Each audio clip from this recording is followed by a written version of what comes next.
Today, we're delighted to welcome our very own Christophe Crombez, who is a political economist who specializes in the European Union politics and business government relations in Europe. Christophe is a senior research scholar here at the Europe Center and also professor of political economy at Leuven in Belgium. He's an expert on EU institutions and their impact on policies, EU institutional reform, lobbying, party politics, and parliamentary government. So in short, there's basically no better speaker to tell us about the upcoming parliamentary elections in the European Parliament than Christophe. Thank you, Anna.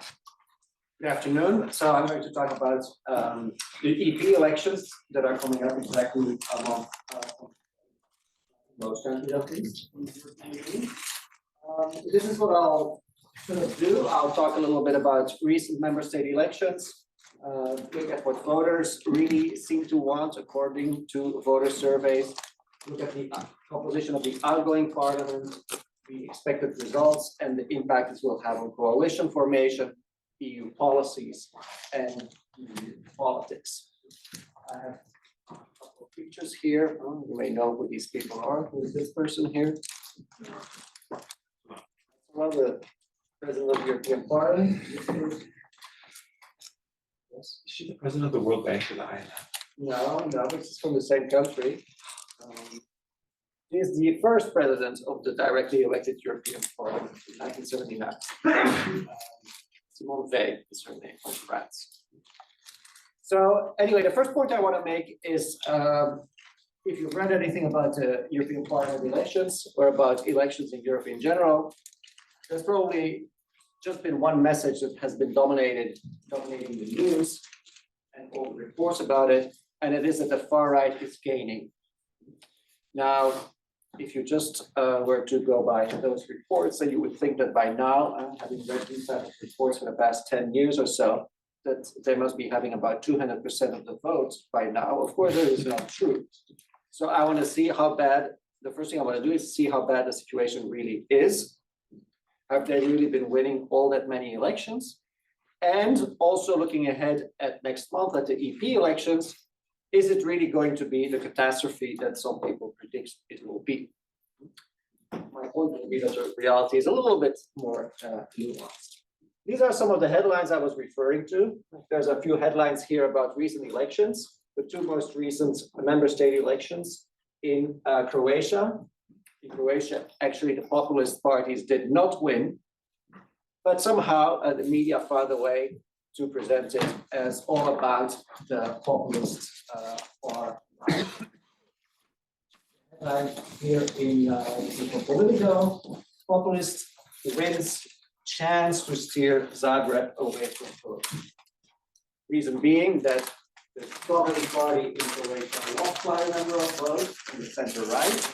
And as a result, if they want to stay in power, they would need to rely on a small populist party that has 20% of the vote or so. In Portugal, also the focus on the far right, and indeed there the far right did win quite a bit. There was no far right to speak of in Portugal until the most recent election. There they managed to get about almost 20% of the vote. For some reason to talk about the far right.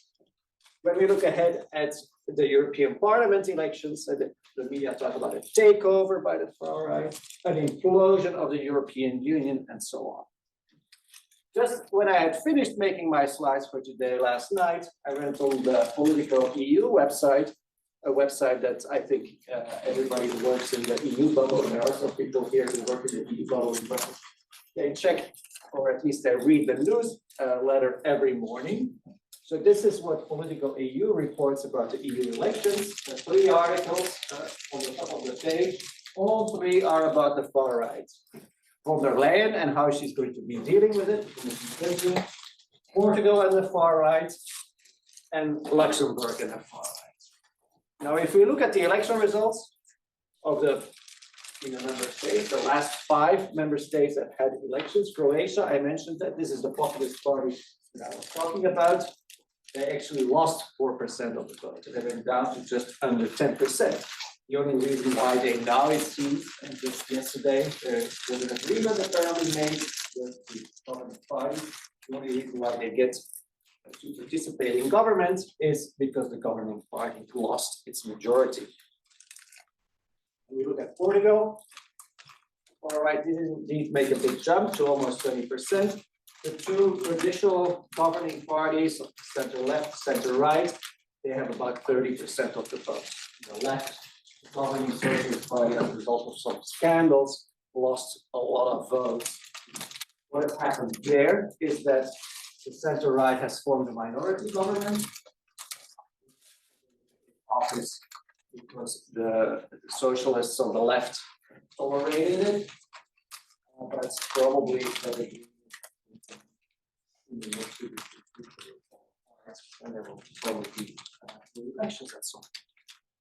Then maybe of these 5 most recent elections, the most successful story about the far right, for the far right, the Dutch elections in November, far right led by Geert Wilders managed to become the largest party, yet still only with a bit less than a quarter of the vote. Now they've been negotiating for 6 months now to form a government with some breakaway Christian Democratic Party, these two here, and the Liberal Party from the current party. They're being talked into, apparently, they're being talked into forming a government that is not led by the populist leader Geert Wilders, but it will be led by some technocrats. So you can wonder how that's going to work out for the populist party to support a government led by technocrats. Really about this, that went for him. Poland, October last year, not a success story for the far right. The far right actually lost 8% of the vote, and as a result was thrown out of office. So not at all fitting into the narrative of the far right. And then a country that hardly anybody ever talks about, Luxembourg. We go back 5 elections, they were the most recent ones in October last year, also just a week before the Polish elections. The far right, this is the far right here. They have less than 10%. They don't really play a significant role in politics. The Christian Democrats managed to win a little bit and managed to get back into government. So at least the minimum we can say is that populists are not winning all elections. In contrast to what you may think when you read reports about European politics. And even if they win big, like in the Netherlands, Geert Wilders with his Freedom Party, they don't even get close to 50% of the vote. And he got 23% of the vote. And that is true throughout the European Union, with the exception of Hungary. That is the only country where the far right gets a majority. But most people no longer consider Hungary as a democratic political system. Now, historians may say, if I downplay how well the far right is doing, historians may say, I don't know, well, Hitler never got close to 50% in democratic elections either. So maybe this is not a good point to make. But anyway, when you look at the overall picture of the 27 member states, there are now 3 governments that are led by a far right populist leader. We mentioned Hungary, Orban. Then there is Italy, where Giorgia Meloni is still not quite clear what she will decide to be in the end as a government leader. She's been a lot more moderate than a lot of people expected. Of course, remains to be seen whether that is the course that she will continue to follow, whether she will continue to move more toward the center. And then there's Slovakia, where another populist government came back to power after the elections in December or so. There, I put far right between brackets because some of these populist leaders that pursue far right policies on immigration actually came from the left, and that is a situation in Slovakia. Another thing to say about the label far right is an interesting thing about most of these far right parties in Europe is that they have shifted their positions quite dramatically on economic issues. So a lot of these far right parties, including in France, also in Belgium, their economic policies are not at all far right economic policies anymore. And they are very similar to policies pursued by the far left in terms of minimum wages. And just I was listening to Flemish radio this morning, apparently the far right in Flanders, one of their plans is to provide a salary for any parent who basically makes it a job to raise kids. And so all these people will get a salary, a very expensive program, obviously, not typically something that right-wing politicians stand for. But it is a type of policy that they pursue. So the far right, not so much right on economic issues anymore. Then there's one country that includes a populist party in the government, that is Finland, soon Croatia, and there's one other country, Sweden, where a government is supported by a populist party. These are the three government leaders that I talked about. So that's so far as member state elections is concerned. What if we look at the EP elections? Well, that's what we're going to do now. Well, the story there is at the takeover and all that stuff. But one thing that I already want to say briefly is the headlines 5 years ago at the election, time of the election in 2019, were pretty much the same. And I actually, this is an old slide from my presentation that I gave here exactly 5 years ago today, Europe Day, Thursday in 2019. And I also talked about fragmentation and polarization, maybe a little bit more generally than the rise of the far right. So, but this has been the story for quite a while. So looking at the EP elections, the first thing I want to do is look a little bit at what voters want. According to voter surveys, of course, there's a whole bunch of organizations that have these surveys. The numbers that I show here are from the most recent Eurobarometer. First of all these far-right parties typically are very much anti-EU. When we look at voters and how they think about the EU, a large majority is still of the opinion that their country, whatever the country is, benefits from membership in the European Union. That is even the case in Hungary, where arguably Orban is the most anti-EU leader. So even their voters think that they are benefiting from EU membership. What is then the main concern of voters? One thing they're not happy about is the standard of living. So a large majority, almost everybody, thinks that either their standard of living has not improved or even that it has decreased. Very few people think that over the past 5 years, their standard of living has increased. What are the issues they care most about, according to this Eurobarometer survey? Well, these are the top 10 issues. But most of these top issues have something to do with the economic situation, with their financial situation. So they care about poverty, jobs. Interestingly, something I think that I would never see is that in Europe, is that in the top 5, number 4 now, apparently they're worried about defense and security issues. Climate change has gone down a little bit compared to 5 years ago. And I would say I'm actually surprised that climate change is still this high up here. 5 years ago, everybody was talking about this. At the time of the EP elections, now not so much. Migration also appears here, but not as high up there as you would expect. And then I just have another sort of similar question here to illustrate that defense and security. This is a question about foreign relations, basically the EU's relation to the rest of the world. And it shows again that defense and security now is a big issue. Okay, looking at the outgoing parliaments, what does the composition of the current parliament look like? This is sort of a graphical representation. Here are the different parties. So the 2 largest groups are the parties basically that have been the largest since, I believe, the EP was set up, the European Parliament. So on the center right, you have the Christian Democrats and a related conservative party, the EPP, the People's Party. They have about 25% of the seats. The Social Democrats have about 20%, and then the Liberals have about 15%. Those are the 3 largest groups. Then we have the Greens, sort of the more conservative right, which the ECR, a group that consists of some far-right parties like Law and Justice in Poland, Giorgia Meloni in Italy, but also more moderate parties like in the Czech Republic or in Belgium, for example. And then we have the far right, and the other far right group, the ID group, that includes Marine Le Pen, for example, and the left. Now, if you look at the composition left-right,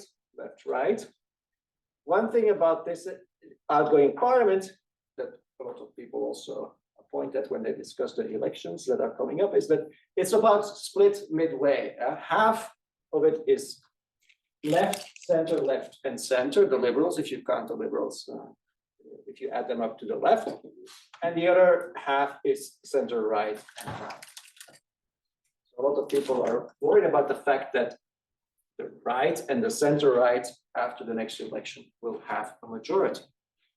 If you look a little bit more detail at the composition of these various groups by country, then we see the following, and which parties are big and so on, which groups are big. It tells us something about what we can expect at the elections.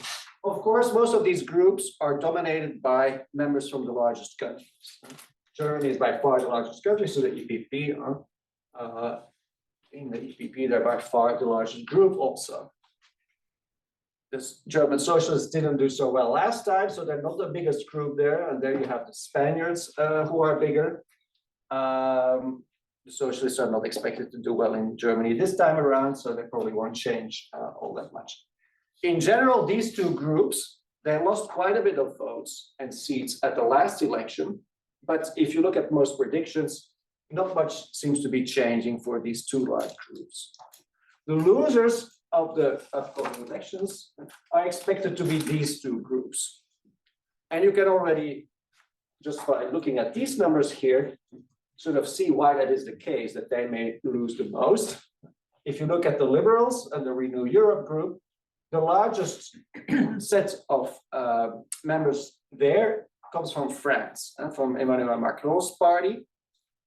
Emmanuel Macron's party did very well in 2019. He just got elected 2 years prior. They're not going to do so well this time around. Plus, if you look at Spain and one of the other largest groups with 9 members, the previous European elections were held at a time that this liberal group, the Rados, was doing quite well. They've almost disappeared. So most of these members will disappear as well. The Greens did very well in Germany last time around, something that will not be true most likely this time either. Then in the ECR, and that sort of group, that's sort of a mix of more far-right parties, so more traditional conservative parties. They're the biggest group by far these days is the Polish group, the Law and Justice Party. They will probably lose.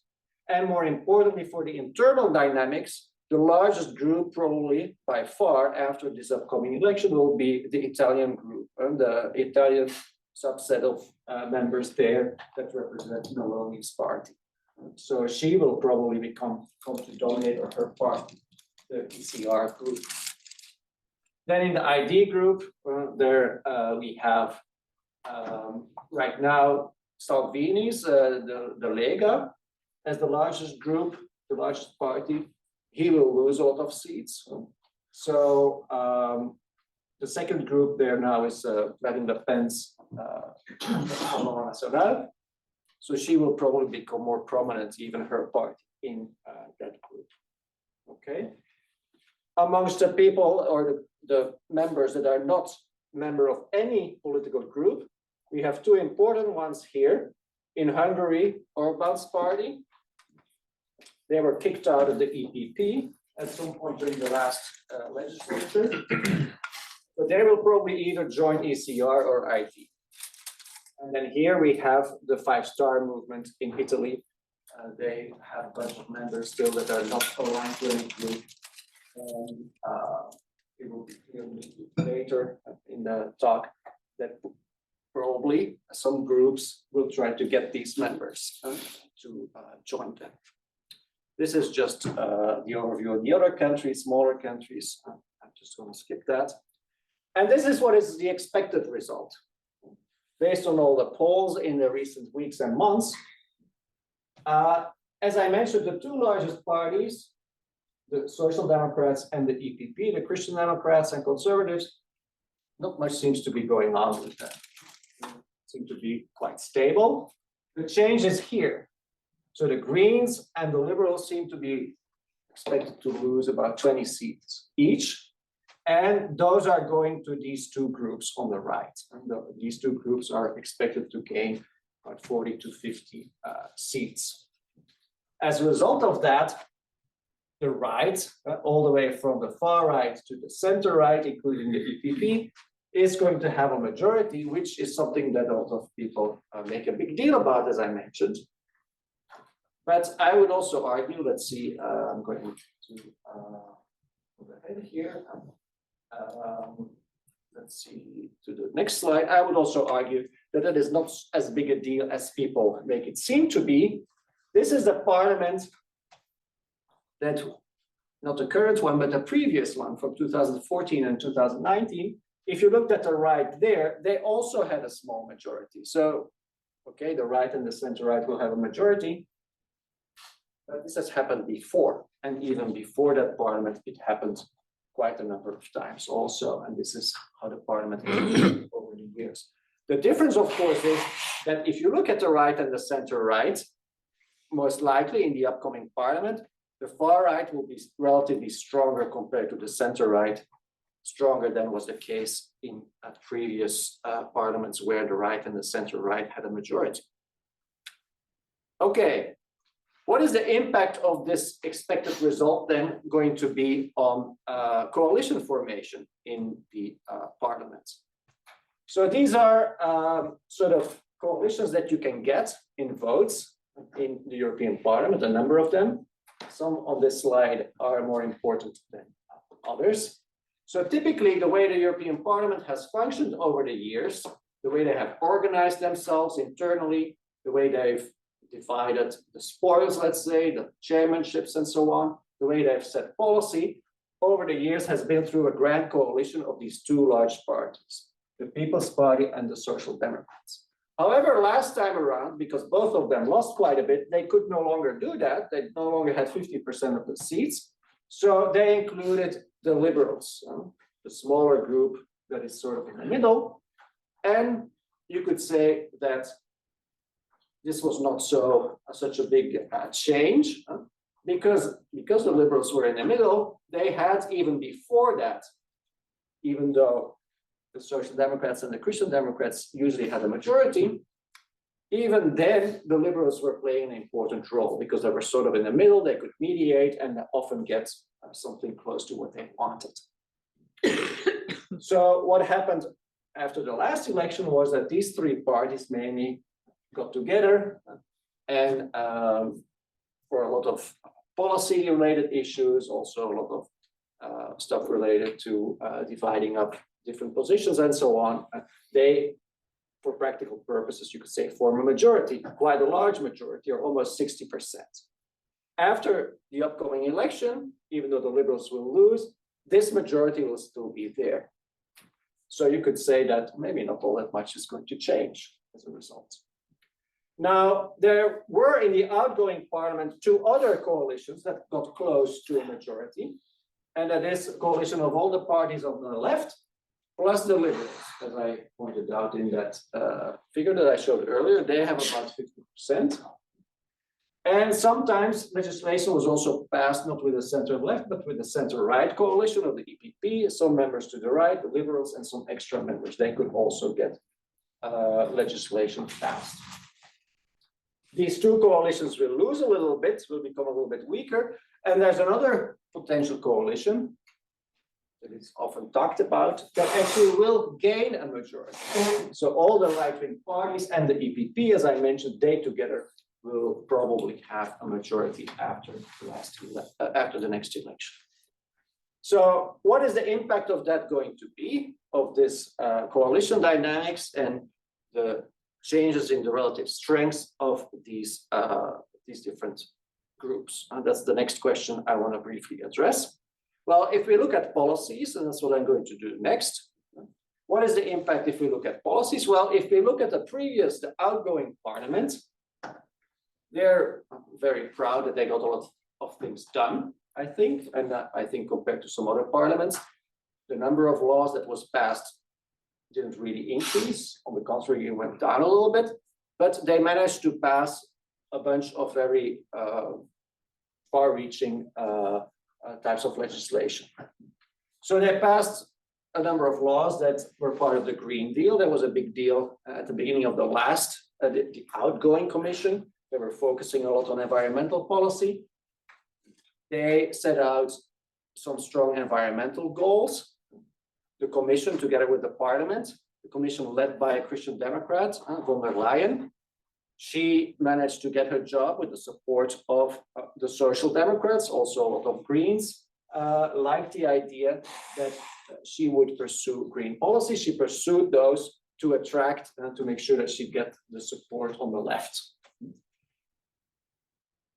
At the end of the legislature, just a few weeks ago, they passed a big agreement on migration also. And they managed to get that done before the elections, probably because they thought, okay, we're not going to be able to do this anymore after the election when the far right gets strong. They managed to pass a big program to hand out money, basically to member states to recover from the pandemic and to focus more on innovation and things like that. A big fund was set up for that, Next Generation EU it's called. And then they passed a whole bunch of laws related to the tech industry, Digital Markets Act, Services Act, Artificial Intelligence Act, Chips Act, and so on. So they can say we did quite a number of things.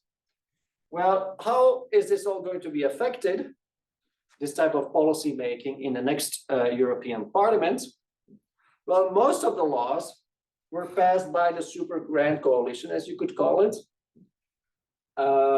This is a term actually used by my colleagues, Simon Hicks and Abdul Nouri, that I took the previous picture from. And this slide is also this slide is based on their analysis a little bit also. So the super grand coalition, they passed most of the legislation.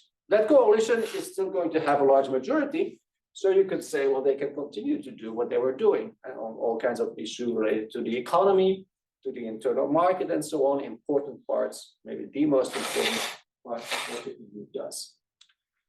A bunch of other types of laws in the past parliaments were often passed more leaning on a center-left coalition that had about half of the seats, as we saw in the previous graphs, together with some of the more left-leaning members of the European People's Party.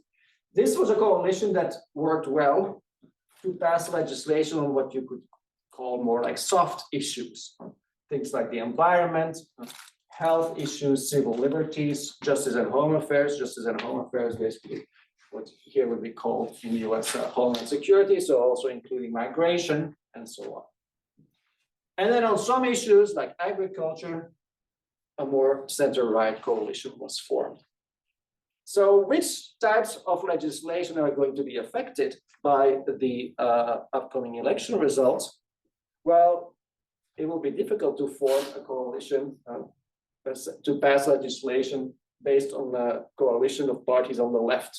You would have to convince quite a number of members of the EPP.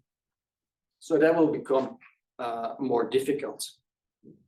So most impacted will be issues previously passed by center-left majorities. So you could say amongst the topics that have gotten a lot of attention in the past 5 years, the environment and migration are the most prominent ones. But so sometimes people can be very dramatic about the effect it will have.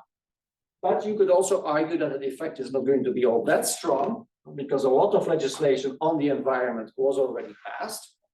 And in the past year or so, the EPP especially, but other politicians also, have become more reluctant already to pass legislation in this area. And they've sort of backtracked already.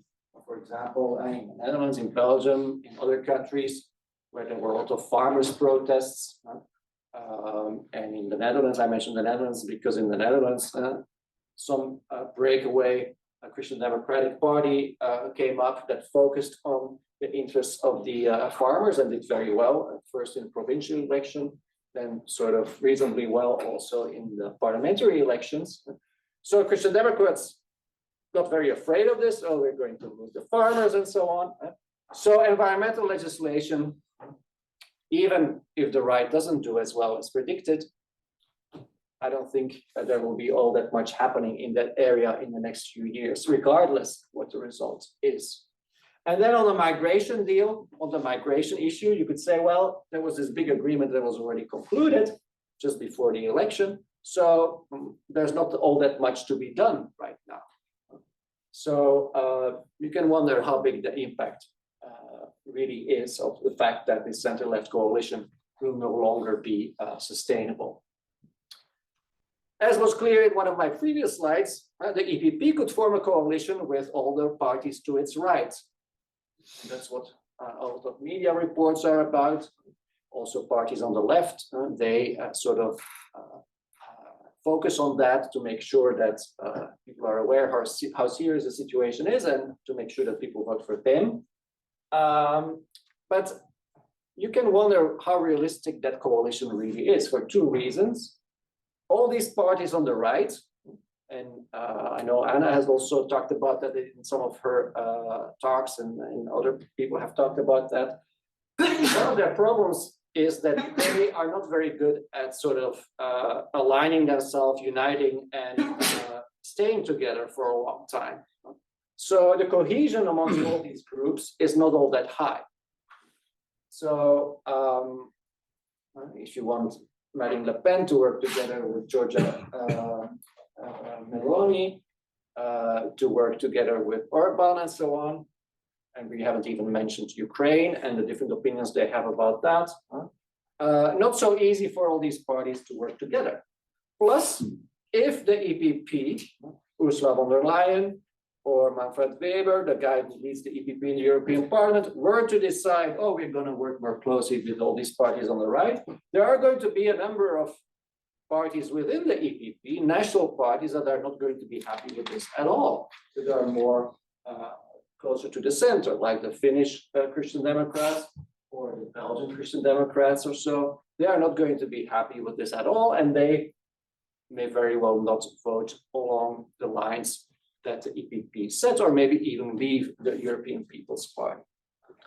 So maybe a little bit paradoxically, you could argue that if the far right wins, that this grand or super grand coalition is going to become even more important, that is going to become even more dominant, that there won't be this alternative of parties working together on the left anymore, and that the right doesn't really represent a viable alternative, and that as a result, they will be more forced to work together.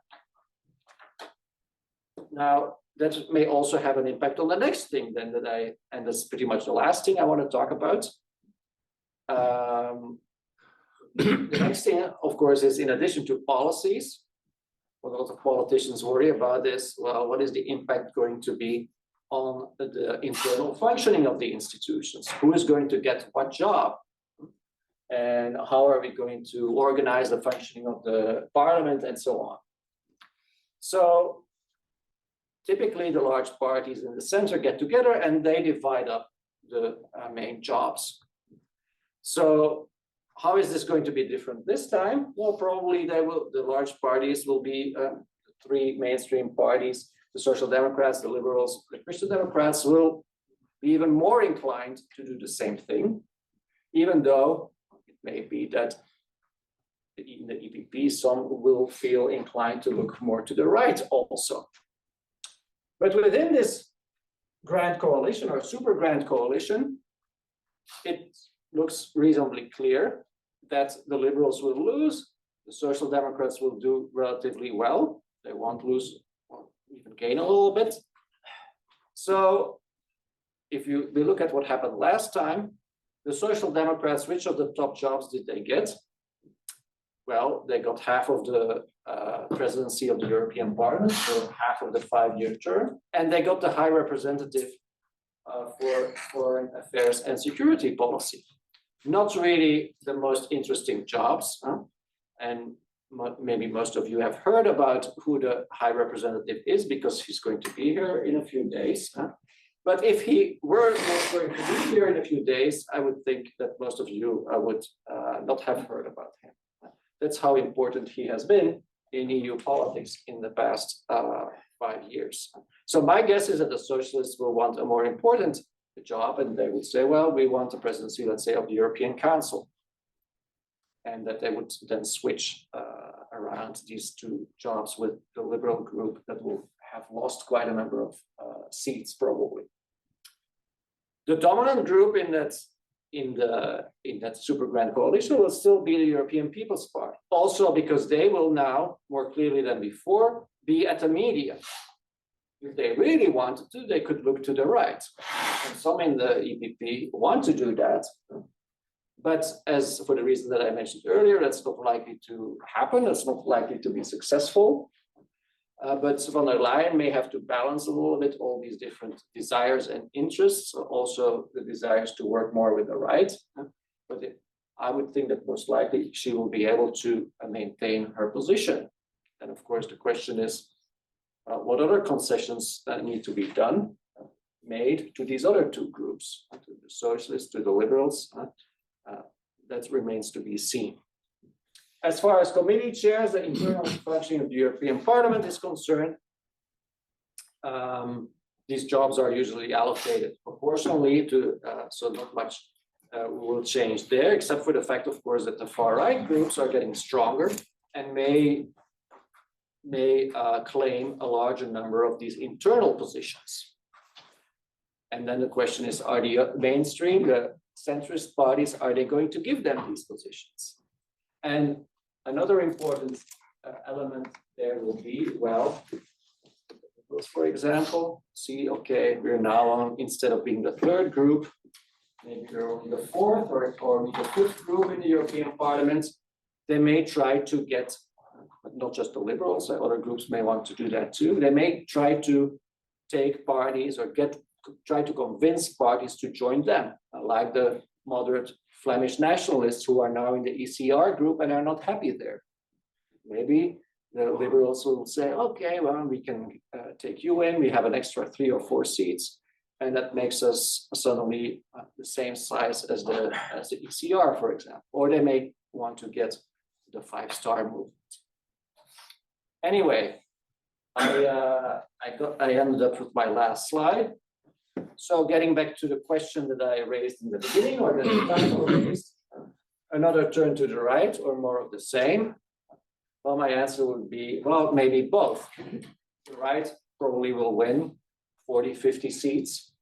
And the result will be that the centrist parties will work together even more closely than they did so far, rather than move more towards cooperation with the right. That's basically what also has happened in some member states, like in Belgium. The more the far right wins, the more all the other parties start working together. And in the end, nothing changes. Anyway, those were my comments on the EP elections. Thank you so much.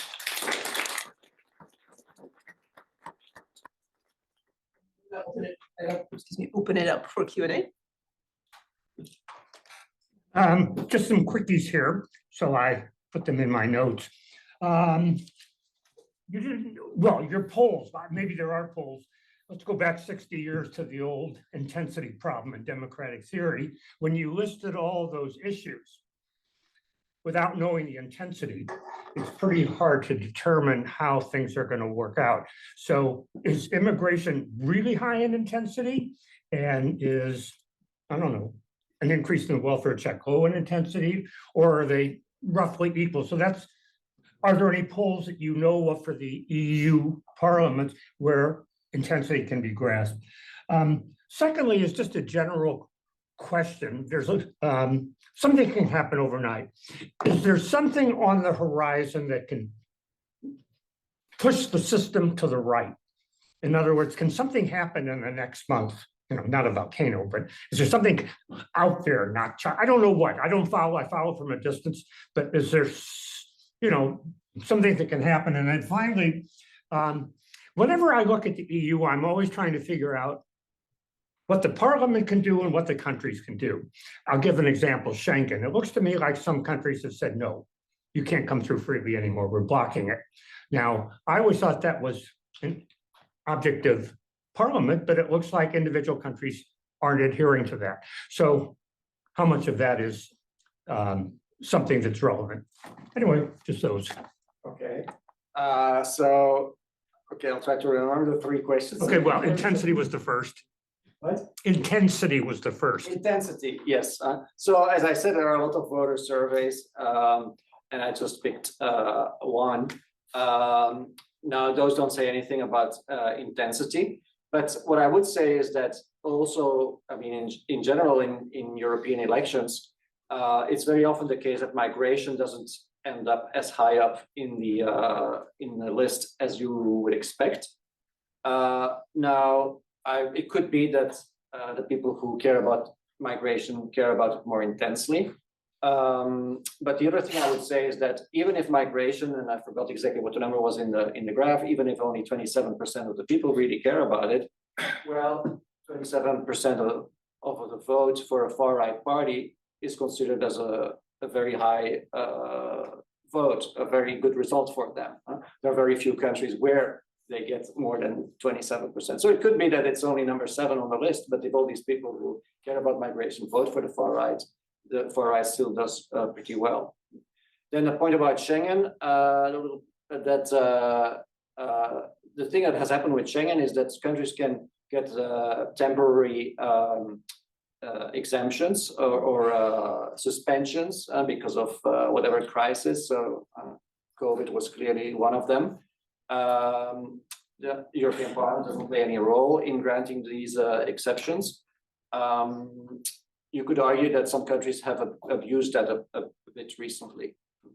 And then the third question was? Oh, I have to go back to my pop here on. I think it was about. Oh, here it is. Oh, yeah. What can pop up in the next month that could have an effect and change things from what looks like a normal election? Anything on the horizon? Well, I don't know. A lot of things could happen. I guess something. No. I mean, but in the sense of you're studying this, are there some issues hanging out there that could pop up unexpected and, change voting outcomes? Yeah, of course. What these issues are, I don't know. Oh, okay. Well, then. But, one thing that I would say is that somehow, and I don't want to blame the media too much, but that whatever happens, often the far right sort of seems to benefit from it. You may remember that, or you may have read that a few weeks ago, there was a scandal that a few members of the European Parliament were found to have gotten money from, I guess it was from some Russian operatives or so. So the big headlines that I saw in the papers was members of the European Parliament are on the payroll of Vladimir Putin. So you can wonder, you can think, okay, this people are complaining about the European Parliament again. Probably this sort of feeds into the narrative that the far right has about the European Parliament being corrupt and useless and so on. But then if you read a little bit further, who got this money and who is being investigated by the Belgian authorities, 2 German AfD members of the European Parliament, so far right members, and 1 Belgian far right member. So they're all from the far right, but that somehow gets lost in the way it's being reported by a lot of news outlets.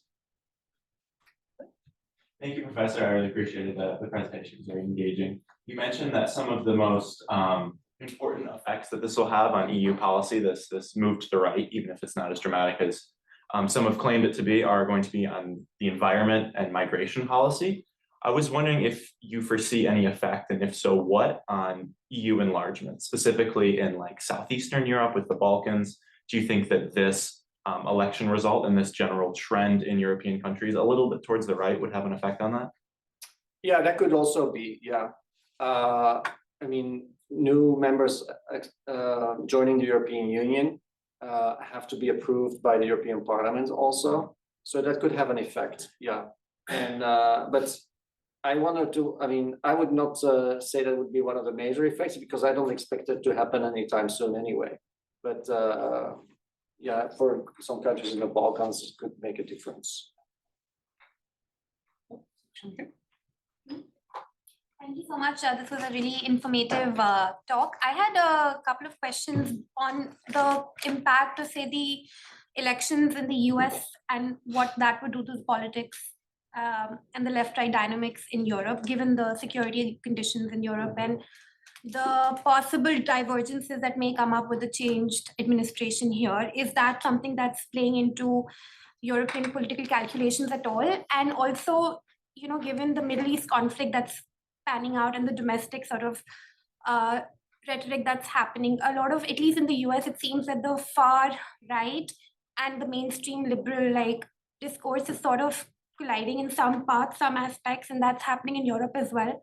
Again, would that sort of play into the strength of far right politics in Europe going forward? So the far right discourse is converging with what? I feel like in response to the conflict in the Middle East, some of the political sort of discourse in at least in the US that one can see, like there is some sort of convergence between like some of the right and liberal discourse here in response to some of the, say, like protests, for example. Is that going to strengthen the hand also of the right, say, in Europe, which is also, I think, having similar political discussions domestically? On the first point, the US, so I do think it plays a big role. And if security is on the agenda, also on voters' minds, it's not just because of the war in Ukraine, but also of the uncertainty that is the result of the experiences under Trump's first term and the possibility that there'll be a second term. And I can see that has an impact also on the way politicians think about it, or so in the business community. There's more of a focus on that. So that plays a big role. Now, how that is going to sort of work itself out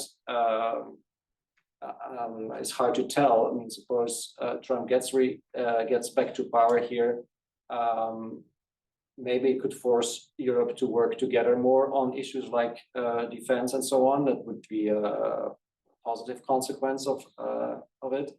But it could also be that the far right will feel more emboldened, or maybe that, I don't know, Meloni in Italy will think, oh, I'm going to try to get closer to Trump rather than to these people in Brussels. Who knows what effect it will have. And the second question, I'm not sure that I completely understood the question, but one thing that I would say, and I don't know whether it's an answer to your question, but one thing that I didn't mention is that, of course, one thing that's happened in a lot of member states and also at the EU level is that because of the success of the far right, the center right has moved on a lot of issues like migration more to the right. So there's been a convergence there. And even some politicians, some leaders of traditional social democratic center-left parties on some issues like migration have moved more to the right. As far as their stance towards the European Union is concerned, far-right parties in Europe in general have become less anti-EU. There's not all that many now that say, okay, we're going to leave the EU, we're going to leave the euro. That is because of the experience in the United Kingdom. So they've maybe moderated themselves a little bit, but then on the other hand, some center-right parties, especially, they have become more skeptical of the European Union, have moved a little bit in the direction of the far right on that issue also. I don't know whether I answered your question, but you. Thank you.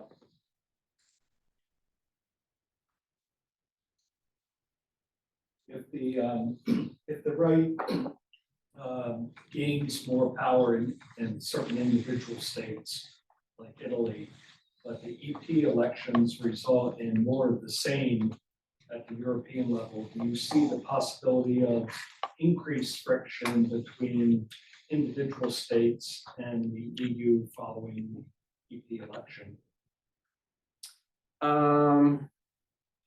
Yeah, I guess that could be Yeah, that could be the case. Maybe, and then in Italy, in the case of Italy, it's sort of, as I said, it's still a bit a question what the government will do there, but definitely with a country like, with a leader like Orban. Now, another related point I would say is, you can ask yourself the question, well, okay, if people vote more for the far right, and it shows to some extent that they're upset at some issues, and then they get more of the same, maybe they will get more upset. So I gave a talk 5 years ago where one of the points was, oh, I don't think it's as bad as it seems, or as people say.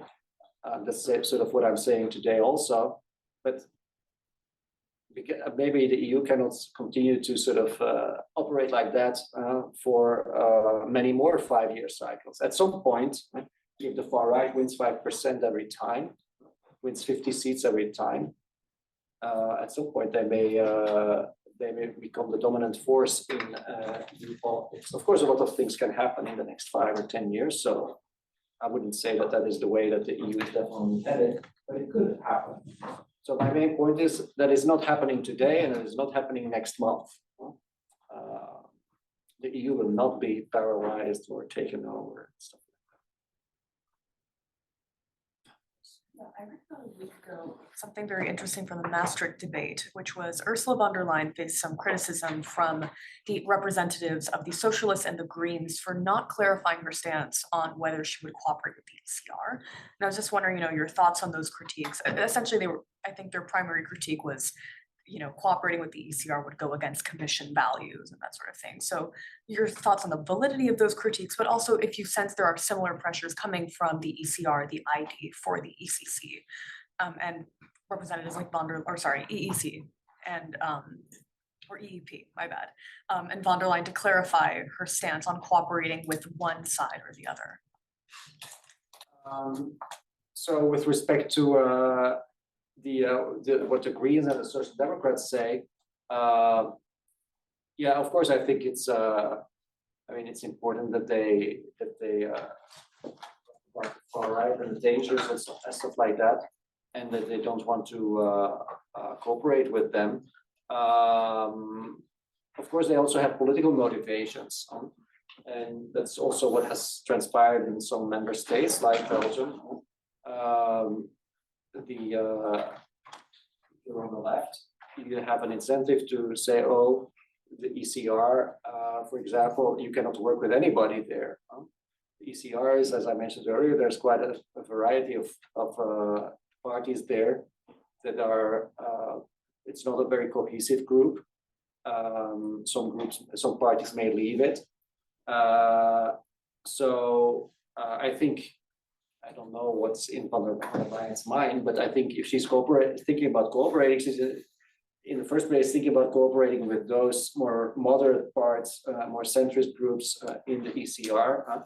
I mentioned Czechia also. The prime minister of Czechia is from the ECR also, and he was the candidate at the last elections in Czechia who was running against the populist right. So the ECR is a varied group. Of course, on the left, they have an incentive to say you shouldn't work with any of them, because then the logical consequence is, well, then the only people left to work with is us. So that way we are always sure that we get to run the place with you, so to speak. So yeah, I forgot exactly what your question was. But yeah, no, that sounds right. And then in the EPP itself, I'm not sort of part of the discussions there, but there are more moderate parties that sometimes talk about leaving, that maybe belong more in the liberal group, even the more centrist group. And so that is sort of the balancing act that von der Leyen has to do in the next few months. Maybe she wants to make sure that she has a bit more of a majority, a more workable majority, that she gets through her confirmation hearings, that she gets some support from the ECR, because she's not the most popular person, not even amongst the EPP members. But if she does that, if she gets much more ECR support, then maybe she loses support on the left. So she has to be careful about that. Myself, could you talk a bit about what happens to these groupings when they're in parliament? Do we see any sort of evidence of, inclusion, moderation, that kind of a dynamic, or do they remain steadfast in their ideological and political orientations? Yeah, that's that's a very good question, of course. I'm not so sure that I know, that I have a good answer for that. I would say it doesn't always work. Maybe it works sometimes, but it definitely doesn't always work. It clearly did not work with Orban and his party. If anything, most of us would agree that the EPP put up with Orban for way too long for selfish political reasons. I know also, for example, that so that was also in the news a number of years ago, that the liberal group, they tried to get the Cinque Stelle, the Five-Star Movement in Italy, to join them. That created a big controversy within the party. But the idea that the then leader of the liberals had was, oh, they will join us and they will be more moderate and more reasonable and so on. I don't know whether there's a good example of a party that has gone down that road and become more moderate by joining a bigger group. We have somebody here who works at the European Parliament. If you have an example. No, I do not necessarily know that I have an example, but what is, I'm just reflecting based on your question on the group. So I normally work in the Renew Europe group, and Renew Europe is the name that we got this mandate. So last mandate it was called ALDE, Alliance of Liberals and Democrats. So when talking about identity and what is the core values of the group, at least for us, that was a process that needed to be redone at the beginning of this term when especially Macron's party joined the group and to some extent broadened the church. If there would be a French member here, they would raise the hand as soon as you say the liberals and say no, it's not only liberals, it's broader than that. So I think it's a bit of an ongoing process internally in many of them. I think the biggest party now where this question is maybe relevant at some point. There has been some talk. I don't know how serious it is. Probably not so serious that Meloni's party may join the EPP. I don't know. I don't think that's likely to happen. But there, the question would clearly be how much is that going to moderate her, or is it going to move the EPP to the right? So I work on the far right, and I think domestication only generally occurs when there's an actual interest in governance. And I don't think that the far right in the European Parliament specifically is that interested in contributing to the governance of the EU itself, rather than using it as a platform to project onto the national stage. So I think, how do you think that would affect the potential for a far right coalition? Because I personally don't see that as something that they would even have an incentive to create a far right coalition in the EP. Yes, to some extent. That's a good point. They don't really have an interest in making the EU function well, you could argue also. And so why would they? Well, they could do that to make sure it doesn't function well, or to get more of the sports, because they have been very good at that. Also, they have all their members in the European Parliament. They complain of the big salaries and so on, that the people who get the big salaries and don't do anything, if you look at the activities of the members of the European Parliament or members of the far right, disproportionately, who just take their salary and don't really contribute to policy making at all. So I don't. That's sort of consistent with this, also with what we were saying earlier. They're not very cohesive. They're not very reliable to form a coalition with that makes for a functional majority. So I would tend to agree with that. Maybe Meloni, if she wants to position herself as like one of the major politicians in Europe, maybe she has an incentive to do that. I don't know. What she is going to do maybe is the biggest question mark of all these, what all the different parties are. up to in the next few years. We'll find out in a moment. All right. Wonderful. Thank you so much, Christophe.